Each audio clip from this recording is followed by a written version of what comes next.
labai nustebinantis postas, iš tikrųjų, daug pasakantis apie autorių. Ir matau, komentarai labai teisingai eina čia tik tais.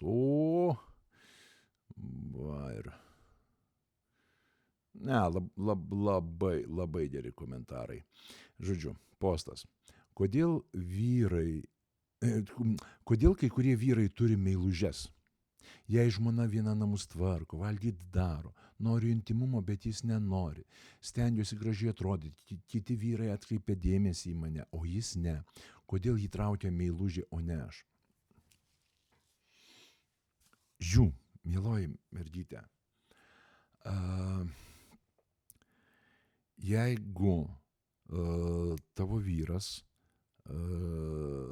įsigijo, susirado meilužę, vadinasi, jau prieš kokius metus, 2 ar net 3 jūsų santuokos nebėra.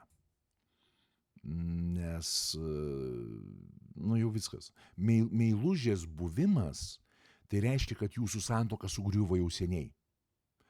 Ta prasme, nes nėra taip, kad jisai susirado meilužę, dėl to mūsų santuoka iširo. Šitas teiginys yra pats kvailiausias. Kai sakant, atsiprašau užsireiškimą, bet privemčiau į burną tokiai, taip pasakiusiai. Nėra tokios schemos gyvenime, kad jūs sugriovė kita moteris. Ne. Santuoka jau seniai sugriuvus. Meilužė yra pasekmė griūties.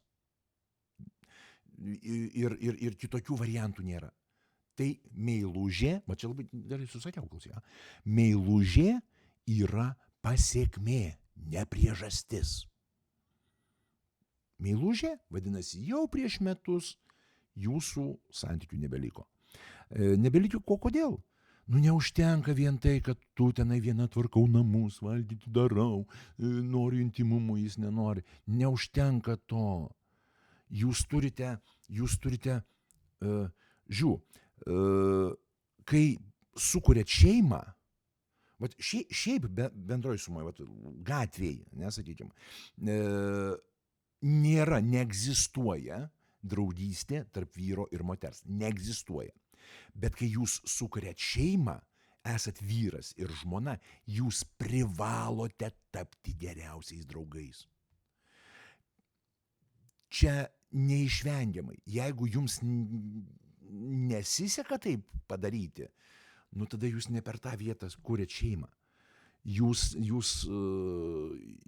ne per tą vietą kūrėt šeimą. Jeigu jums nepavyksta su savo sutuoktiniu sukurt geriausių draugų santykių. Ir viskas, vadinasi, jūs susibėgot pasidulkinti ir paskui, davai, ką jau čia, pabandom. Arba jūs buvot patogi jam driežo melžėja, kas reiškia tą patį. Ta prasme, jūs sukūrėte šeimą prostitucijos pagrindu. Ta prasme, jūs buvot prostitutė ir jisai jūs išvadavo nuo prostitucijos, kad nereikėtų pastoviai keisti partnerių, tai jūs dabar tais pačiais pagrindais tarnaujate vienam. O kadangi moters galvoje atsitinka truputėlį kitokia schema negu vyro galvoje, tai jūs kažkokiu būdu jį nutempėt prie altoriaus. Bet jo galvoje tai jūs ne žmona, jūs tiesiog eilinė melžėja. Eilinė jo driežo melžėja. Ir jeigu ta melžėja pradėjo kažkokius radiukus rodyti, tai reiktų, ir aš susirasiu kitą melžėją. Ta prasme, čia taip giliai suvaryta. Bet labiausiai suvaryta, mieloji, tavo savivertė. Kaip tu dar esi su juo? Yra 2 žingsniai, kada yra neatleidžiama. Tai yra smurtas, bet koks smurtas. Ir neištikimybė. Viskas, kelio atgal nėra. Šita santuoka sugriuvus seniai. Ar ranką pakėlė, ar nuvarė išdulkino kitą. viskas, chebra. Jūs dabar tiesiog gyvenat vienose patalpose, bet jūsų nieks nebesieja. Jūs absoliučiai svetimi žmonės. Jeigu norit kažką suremontuoti, jūs turit galutinai nutraukti viską ir pradėti viską nuo nulio. Ta prasme, čia aš manyčiau su tokiu požiūriu, čia neįmanoma, čia viskas, čia jau stengiuosi atrodyti. Kodėl įtraukia meilužė, o ne aš? Nu, todėl, kad vyrai kaip? Vyrai paprastai kaip 3 kapeikos. Jamgi, kažkur aš jau vienam įraše minėjau tą pavyzdį. Žiūrėkit, Arnoldas Švarcnegeris. Labiausiai realizavęsis vyras planetoje. Nebuvo kažkoks tai ten studenčiokas, be nieko, padirbėjo normaliai ir per savo karjerą nuo paprasto studenčioko iki žvaigždės ir iki gubernatoriaus valstijos, kuri tenai didumų, kaip nežinau, kaip 10 Lietuvų. Tai, ir ką? Ir žmona pas jį, ir graži, ir namus tvarko, valgyt daro, kiti vyrai aplamai dėl jos seilės varvina ten, kai sakant, per naktis nemiega. Ir ką jisai? Jisai susirado meilužę, ne? Išlindo tas reikalas, kai jau sūnui su ta meiluže sukako 20 metų, ne? Ir kokios jinai, o ten paprasta namų tvarkytoja, ta prasme, visiškai nieko ypatingo. Paprasta bobikė. Bet ką vyras gavo? Vyras gavo pagarbą, supratimą ir jautėsi reikalingas. 3 dalykai. Nieko daugiau vyrui nereikia. Jeigu tuos 3 dalykus tu padarai, niekada joks vyras jokią meilužę nežiūrės. Ir ten tavo išvaizda, darai valgyt, tvarkai namus. Ta prasme, visiškai nusišikt. Vyro yra 3 pagrindiniai poreikiai. Ir žiūrėkit, šitose 3 nėra sekso. Seksas yra kažkur tai 8 vietoj pagal reikalingumą vyrui. Ne? Jam reikia supratimo, pagarbos ir jaustis reikalingu.